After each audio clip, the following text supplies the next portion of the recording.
The morning light slipped through the thin curtains, painting soft gold over the room that still carried the scent of warmth and quiet confusion. She sat on the edge of the bed, the cool air brushing her bare shoulders as she tried to gather her thoughts. The events of the night before replayed in fragments, his voice, the way he had looked at her, the trembling uncertainty between them that had somehow given way to something neither of them had planned. Now, in the harsh honesty of daylight, it felt both impossible and undeniable. Across the room, he stood near the window, shirt half buttoned, his expression torn between apology and something deeper he couldn't hide. He was younger, but the steadiness in his gaze unsettled her. She wanted to speak, to find words that could rewind what had happened, yet every sentence that formed felt false. The silence stretched, heavy and fragile, like the moment before a glass shatters. Finally, she whispered, "This can't happen again." Her voice was quiet but firm, though her hands betrayed her, trembling slightly in her lap. He looked at her for a long moment, then nodded, once, slowly, but there was something in his eyes that told her he didn't truly agree. He picked up his jacket, paused at the door, and for a heartbeat it seemed he might say something more. Instead, he left her with only the echo of the closing door and the sound of her own uneven breath. She drew the blanket tighter around herself and stared at the sunlight on the floor, realizing that something had shifted irrevocably between them. What had begun as a mistake now lingered like a secret too powerful to forget, and no matter how hard she tried, she already knew it wasn't over. The week passed in uneasy silence. She tried to convince herself that what had happened was a single, reckless moment that would fade with time. Yet the memory lingered, his touch, his voice, the way he had looked at her as if she were something fragile and precious. She buried herself in routine, trying to regain control, until the illusion of normalcy shattered one evening when she returned home to find her front door slightly ajar. Her pulse quickened. Inside, the living room was dim and still, but a photo frame lay smashed on the floor. The sound of her own breathing filled the space, quick and uneven. Then the phone rang.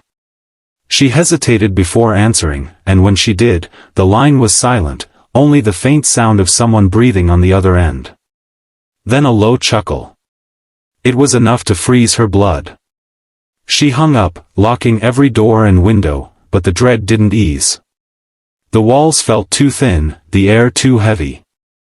She pressed her back against the door, heart pounding.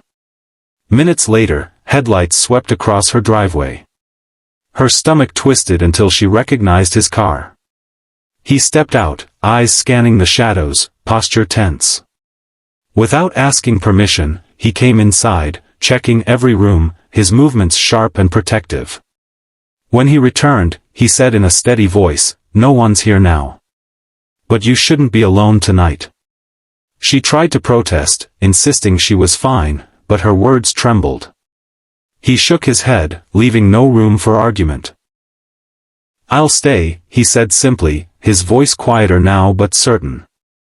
"No one's going to hurt you." In that moment, something inside her gave way, not to fear, but to the comfort of being seen and guarded. She nodded silently, knowing she needed him there, even if she couldn't admit why. The storm began just after dusk, rolling in from the horizon with low rumbles that shook the windows.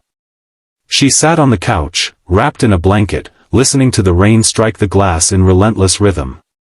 He was in the kitchen, his presence steady and grounding, the soft clink of mugs and the scent of coffee filling the space. It had been 3 days since he insisted on staying, sleeping on the couch and patrolling the house at night as if danger might still be watching. She told herself it was only temporary, but every time he moved through her home, she felt an uneasy comfort settle deeper into her chest. When he handed her the mug, their fingers brushed, and the warmth that passed between them had nothing to do with the coffee.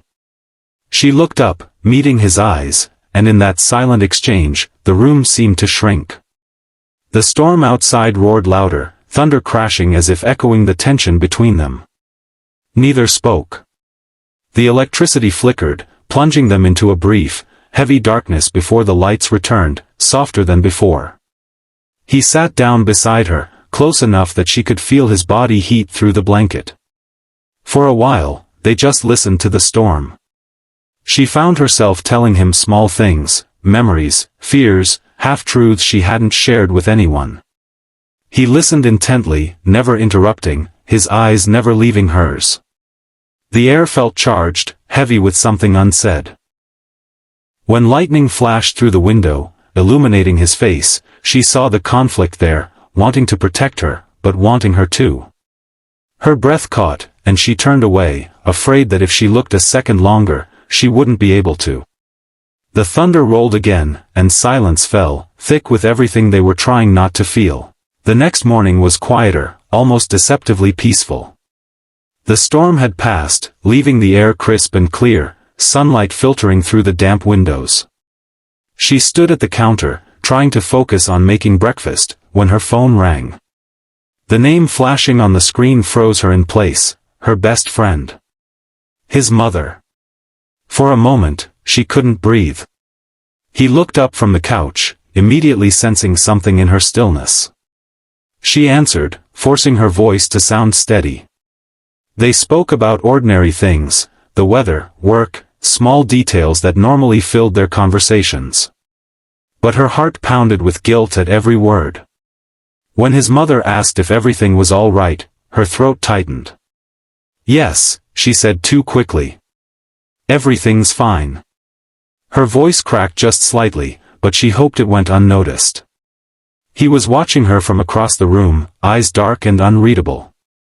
When the call ended, she set the phone down slowly, her fingers trembling. The silence that followed was suffocating. He stood and took a step closer, his expression a mix of remorse and determination. "I can't keep pretending," he said quietly. "I can't act like I don't care about you." His voice was low but steady, and there was no hesitation in his words. She turned away, gripping the edge of the counter, staring at the sunlight spilling across the tiles. "You shouldn't say that," she whispered. "We can't, this isn't right." He hesitated, then moved closer, his presence filling the space behind her. "Maybe not," he said, "but it's real." Her eyes closed as she tried to steady her breathing. She wanted to deny it, to find the strength to end it, but his words sank deep into the quiet truth she'd been avoiding. What had started as a mistake had become something she could no longer call accidental.